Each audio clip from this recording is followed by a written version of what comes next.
Hi everyone, very good afternoon and welcome back to CGB Mentors. So this is the lecture 2 of your UPSC EPFO examination polity series, right? Today we will be talking about some static facts about the Constituent Assembly, right? And the story around it obviously. So see, yesterday we talked about what is the concept of Constituent Assembly, and today we will be talking about that how things progressed around Constituent Assembly. So we studied that when with the provisions of Cabinet Mission Plan, it was decided that India should be having a Constituent Assembly of its own. That was decided, right? They also decided the fact that we have to bring in the British provinces obviously, and the joining of princely states is also important. ठीक है, ये decide किया गया कि princely states के representatives का भी होना बहुत ज़्यादा ज़रूरी है. क्यों ज़रूरी है? Because obviously when you are talking about India as a whole, representation from all kinds of segments was necessary. And back in the time जो ruling हो रही थी, that was in two ways, right? Number one is some provinces which were directly ruled by the British, right? These were called as British provinces. And इसके अलावा we had princely states. These states were ruled by kings, right? And these kings were having agreement with the Britishers. ठीक है, इन kings का agreement था Britishers के साथ में. So that is why indirectly Britishers ruled them. But Britishers gave them a chance that okay, you do not have the provincial assembly as of now with you, so what you can do is you can nominate your representatives. So a structure like this was designed. Now when the Constituent Assembly was made, obviously its inaugural session was held on 9th December 1946, and first precedent based on French precedent. In French precedent, what happens is that the person who is senior most, he is assigned as the chairperson of the meet, right? So that is why Dr. Sachidanand Sinha, he was appointed to preside over the first meeting until a permanent president was elected. And later on we saw that Dr. Rajendra Prasad was elected on 11th of December, that means 2 days later. Now we have to see that on 9th December when the first meeting was held, at this time Muslim League did not join the Constituent Assembly. ठीक है, मुस्लिम league ने join नहीं किया. Why they did not join? Because they said that we want direct action and they were having the demand of creating Pakistan. ठीक है, so that is why they said that we are not going to join, and that's why on 9th December there was no Muslim League participation. Anyway, so the original membership was designed like this. Total 389 members, out of this 296 members from the British India, 292 elected and 4 nominated from Chief Commissioner's province, and from princely states 93 states were allotted. Now what was the structure in that the design of Constituent Assembly was made? So these people, they were obviously election, but general public did not vote. ठीक है, the electoral college or who has voted for this provincial assemblies. ठीक है, किसने vote किया? Provincial assemblies ने. General public ने vote नहीं किया. That means general public first elected provincial assemblies and then provincial assemblies ultimately they elected your Constituent Assembly. So there was no direct voting from the general public, right? Then distribution in British India. So in British India 292 members were elected from 11 provinces and 4 members from Delhi, Ajmer, Coorg and British Baluchistan. Now you can compare this Chief Commissioner's province, you can compare this with today's provinces or union territories which are ruled by the president directly, right, which are directly under the union control. So you can compare with that. So this is how the allocation was made, right? Now remember, the allocation of seats over here was roughly in the ratio of 1 member per 10 lakh population. That means the seats allocation in the Constituent Assembly was based on population. ठीक है, किस पे base था? Population पे. See many times what happens is, if you will see the USA's structure, parliament structure, right, you will see the upper house in USA, all the states have got the equal membership irrespective of the population. तो ऐसा कभी कोई ज़रूरी नहीं होता कि किसी constituent assembly में या किसी पार्लियामेंट में they are always going to give the representation on the basis of population. ऐसा कोई ज़रूरी नहीं है. And USA is a very good example for that. ठीक है, US is a good example for that. So but in India, in Constituent Assembly, how we have given the representation? So we have given the representation on the basis of your population. Why?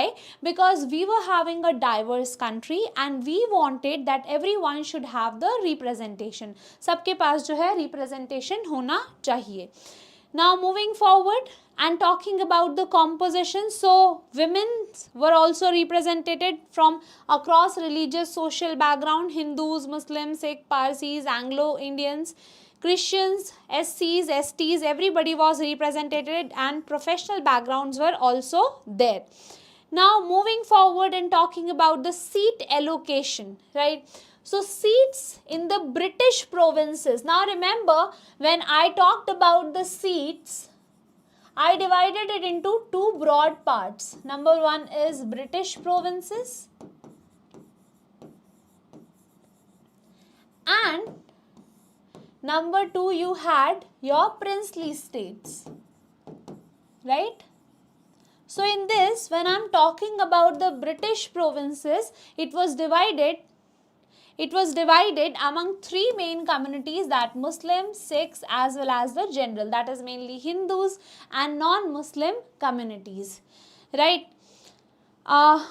Next is princely states. So seats were not contested but filled through nomination by the rural. See, back in the time, yes, we have increased in population, but if you see the time period of 1981, that was somewhere problematic, but nowadays though we are trying to leverage the demographic dividend that we are having.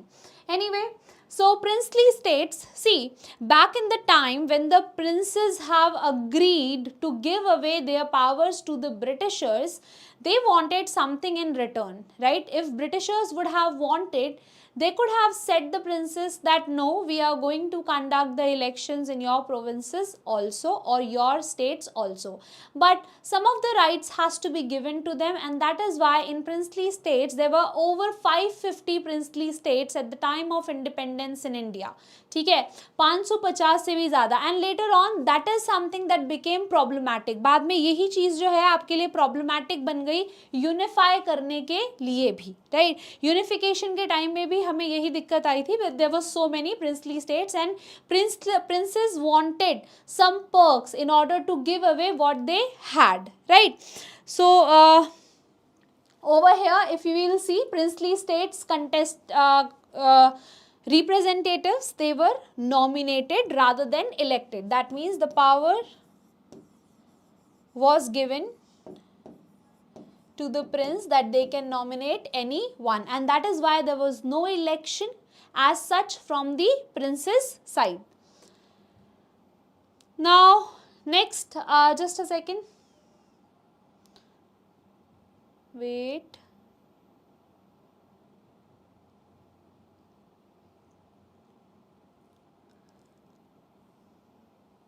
Yes.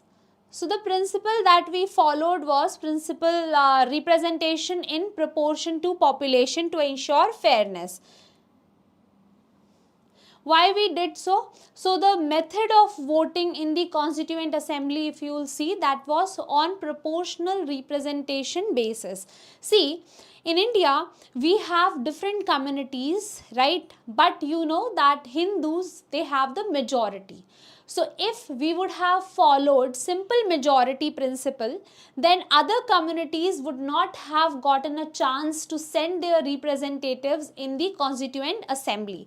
ठीक है, बाकी communities को कभी chance ही नहीं मिल पाता because majority किसकी है? एक ही community की है. That is why it was decided that we will take the preferences. Let's suppose everyone can give 5 up to 5 preferences, we will decide a quota. Now, if a person who is the first preference of so many people that he achieves the quota number, he will be declared as winner.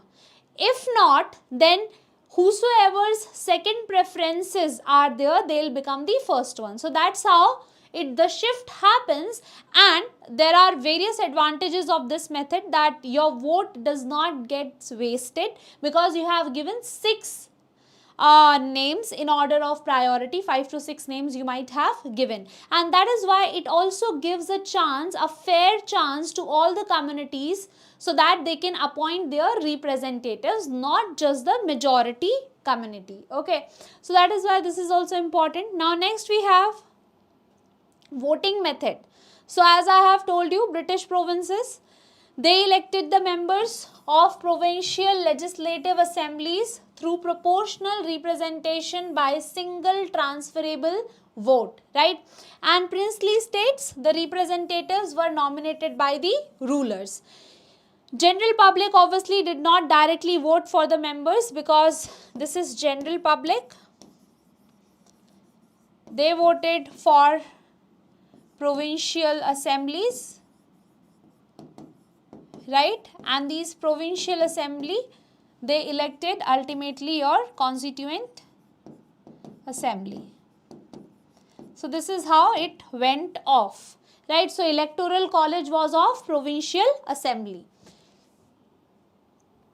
Now next we have the members. As we have seen it, it was a partly elected, partly nominated process.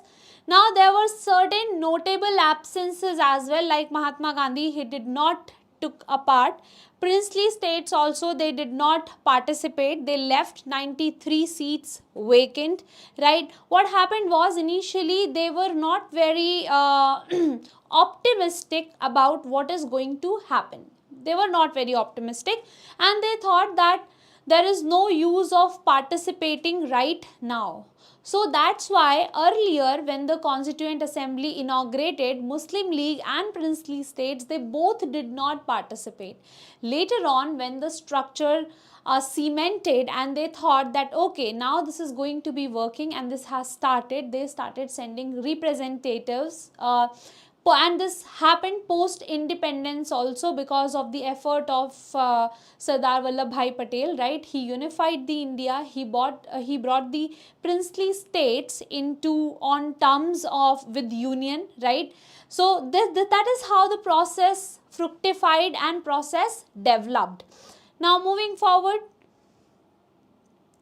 these are some key facts about the Constituent Assembly. So there were total of 11 sessions that happened between December 1946 and January 1950. The total duration that went off was for 2 years, 11 months and 18 days. Elephant was the symbol and seal of the Constituent Assembly, and there was some changes that was made by the Independence Act. So through Indian Independence Act 1947, Constituent Assembly gained the status of sovereign body which had the freedom to frame the constitution without any British interference, and this power was granted to Constituent Assembly through Independence Act 1947.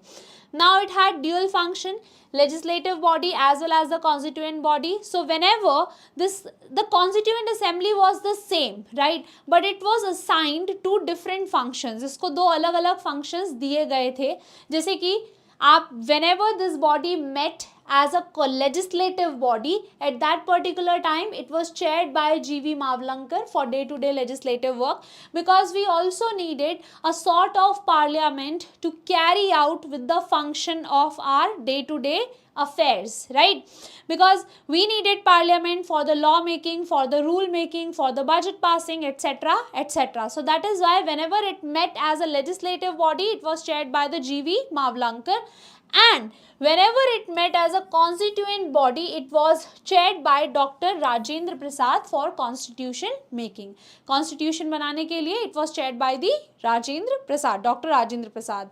Now, that is why it is also called as the first parliament, and later on we had the elections in 1951, right, 1951, 1952, and then we had the parliament. So till then it acted as a provisional parliament for us.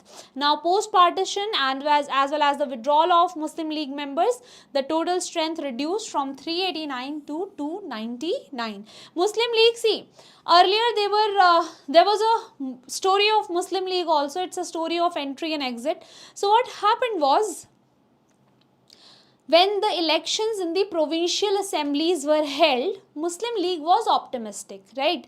So they won all the Muslim dominated seats, right, and they were happy about it. But as soon as the plan fructified and the Constituent Assembly started taking shape, they said that no, we want partition because our interest would not be safe with this kind of unity, right? So that is why they did not participate. And later on, when the proposal for the independence came, at that time whosoever were the members of such provinces which later on merged with the Muslim League, they withdrew from the Constituent Assembly, right? So this was the progress. These were some facts about the Constituent Assembly. I hope you will revise the lecture, right? And if you like the video, please do not forget to give us a thumbs up, and thank you so much for watching.